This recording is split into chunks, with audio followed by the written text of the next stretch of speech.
G'day legends, I hope that you're having a fantastic day. Now, today we're going to talk about something that for some reason has become taboo to talk about. You're not allowed to mention it without then being labelled and thrown in the basket of being pro-Russia, pro-Putin, anti-democracy, against Ukraine, all of this. But I think it is incredibly important to talk about, and it has realistic consequence that could affect everyone, including Ukrainians, including Russians, and civilians all around the world. And that is the threat that there could be a nuclear exchange, and that we have seen a potential escalation in this with 2 strikes against early warning systems in Russia from Ukrainian drones. Now, we'll talk more about that, what these systems do, what relevance they have to the war from experts, from other people, as well as promises for then strikes and red lines. We'll speak about all this. But I agree with other speakers when they say the most important thing in human existence is to prevent a nuclear exchange. A nuclear exchange of leading nations is an extinction level event. And we know this because we have the MAD treaty, the mutually assured destruction. Now, one country may have better or more than others, but nuclear parity just means we have enough weapons that the devastating consequence will be mutually assured destruction. Now, does this mean that some countries can operate in ways differently to others? Yeah, it does. And it may suck, it may be unfair, but it is the reality of the world. America, say, can operate very differently on the world scale than to, say, Australia. And this is why non-nuclear countries tie themselves as an ally to a nuclear country. This is why America is so important to NATO. Yes, there are nuclear powers within NATO, but America is that umbrella nuclear protection and influence into Europe.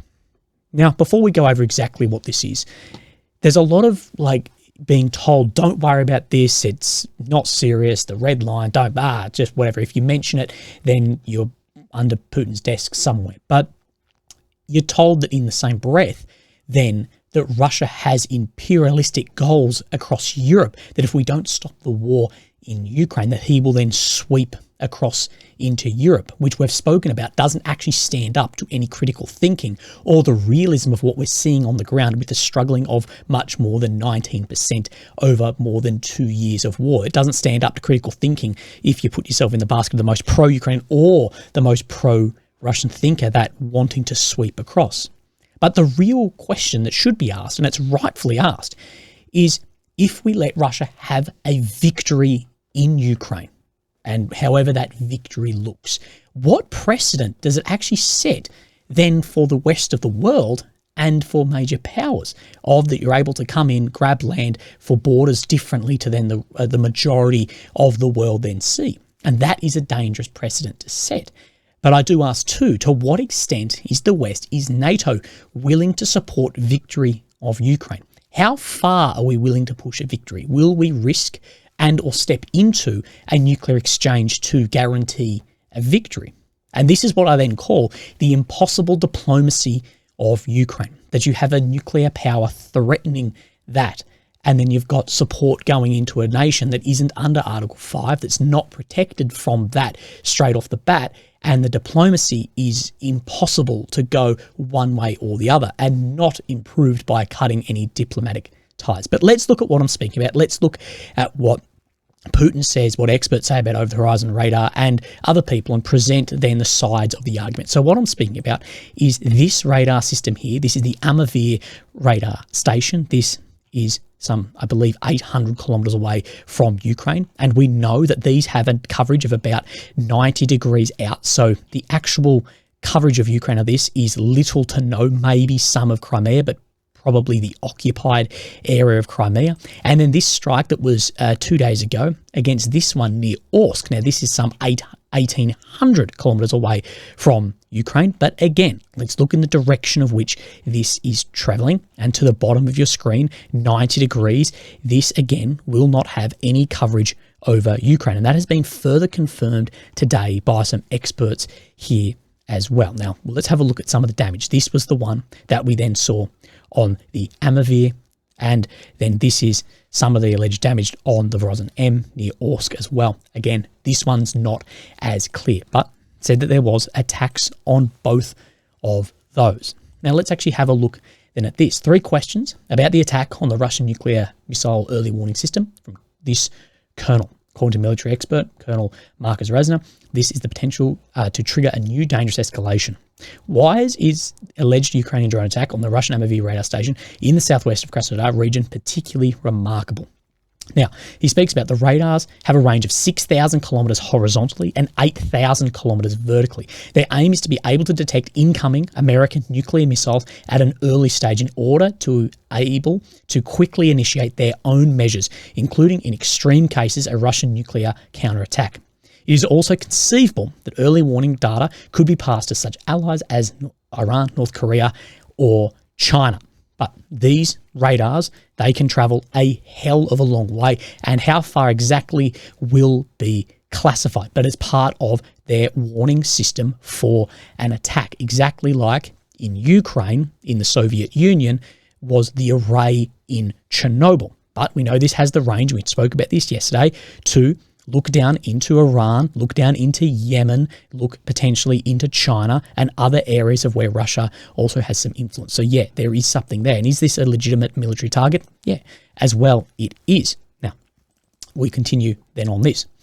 What benefits would Ukraine have from such an attack on Russian early warning radar? That one can speculate the Ukrainian armed forces may have targeted Amavir because they feared that the site could help provide advanced warning for their attacks with ballistic ATACMS supplied by the USA. However, Amavir is located almost 700 kilometers from possible ATACMS launch sites in Kherson. However, Amavir is located 700 kilometers from possible ATACMS launch sites near Kherson. This means that due to the Vrozin DM radar station, it is difficult to detect ATACMS missiles flying at low altitudes at this range. The targeted incoming missile should be at an altitude of at least over 1,000 kilometers for accurate measurement. Intercontinental ballistic missiles, so ICBMs, usually fly at altitudes of up to 2,000 kilometers. Within the optimal detection range of the radar, other radar systems are planned for tactical short-range missiles such as ATACMS. So not these, that there are others. Now, why is this significant? 2 DMs at the Amavir facility, and we saw a third one as well, are an integral part of Russia's strategic early warning system, and their failure could affect the country's ability to detect incoming nuclear threats. At the moment, the Russian armed forces in Ukraine have the initiative. This is also backed up by ongoing Russian threats to use its own nuclear potential. And Russia love throwing out the nuclear word, which shouldn't be used unless it is a realistic possibility and a realistic then threat. But we have seen that Russia has changed its doctrine for nuclear strikes.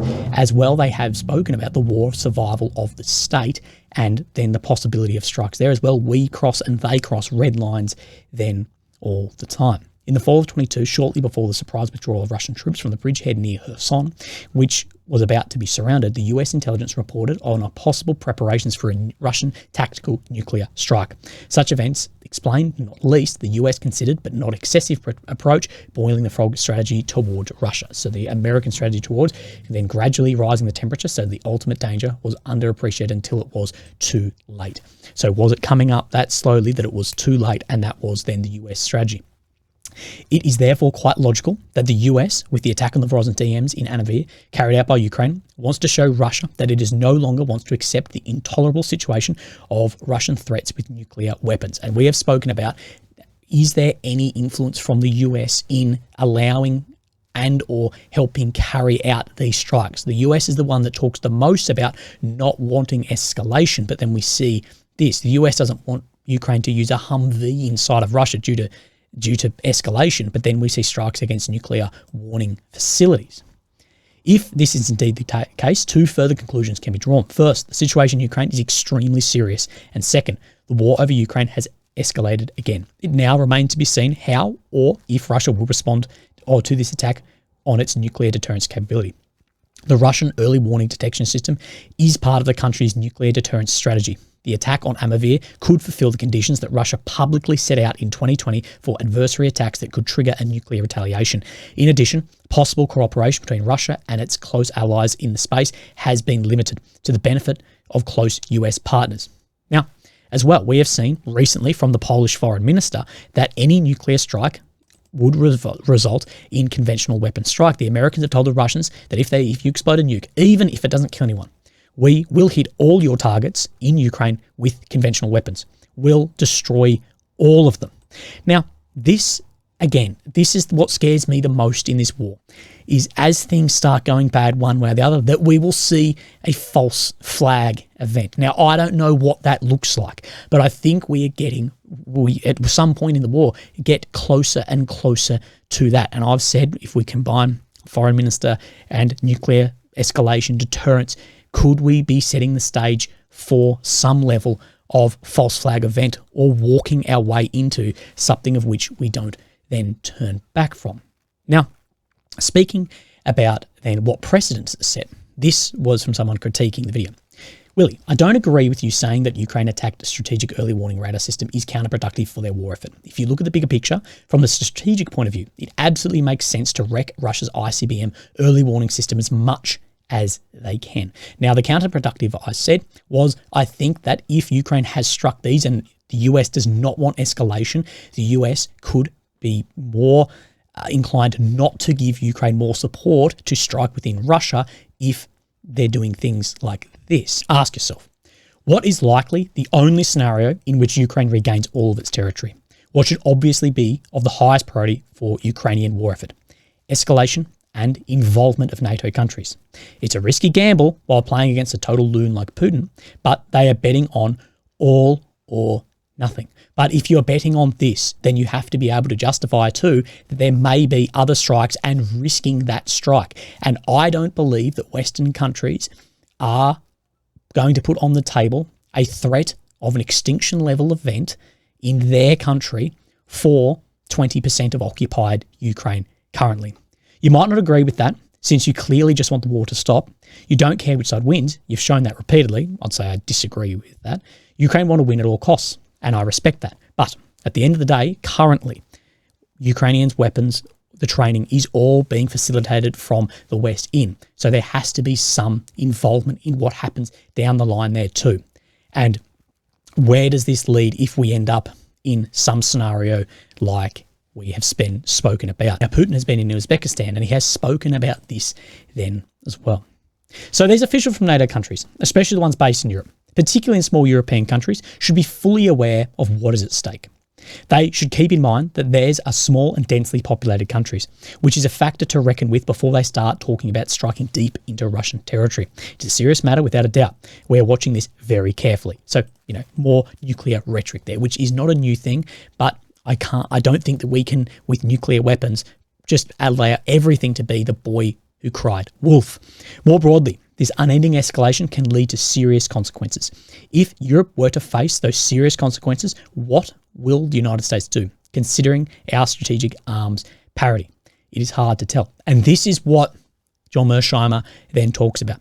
If Russia dropped a bomb somewhere, what would the reaction actually be? Now, the Polish foreign minister has spoken about a conventional arms strike on targets within Ukraine. People have spoken about, well, then would be flattening Moscow.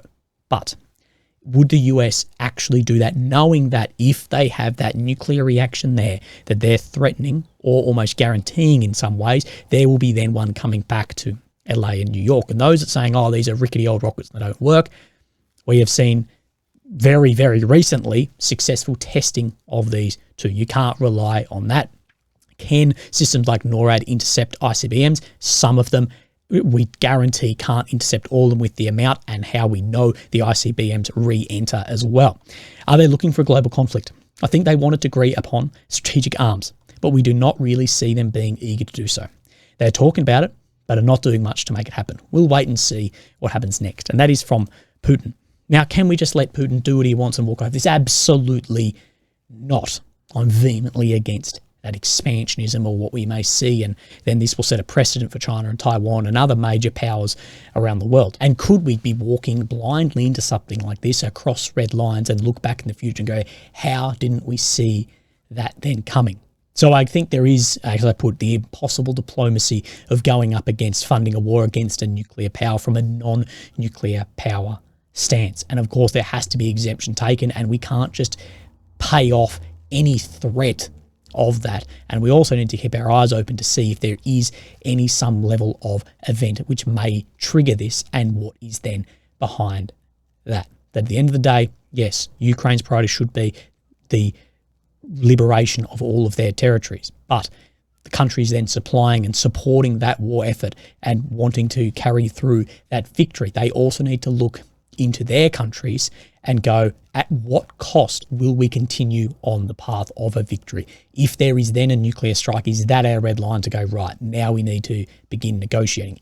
Does it have to get to that standard to look inwardly and go, what actually is the red line here for us to support a victory in Ukraine? At what point do we go, look, okay, we've done this is our red line, now we start a negotiating process, looking into the realities of what may be looking on the ground at that point in time, and not tiptoeing blindfolded down a line into a war of which we look back and go, holy shit, how did we not see these steps coming in? Can you let a country get away with whatever they want? Absolutely not. And we have done that, and we're continuing assuring that with security guarantees in the future.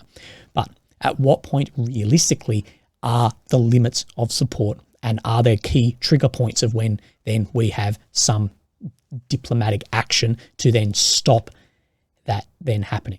I don't know, but I'll let you guys bloody talk about it in the comments. Look after yourselves, and I'll speak to you tomorrow. Thank you. Bye-bye.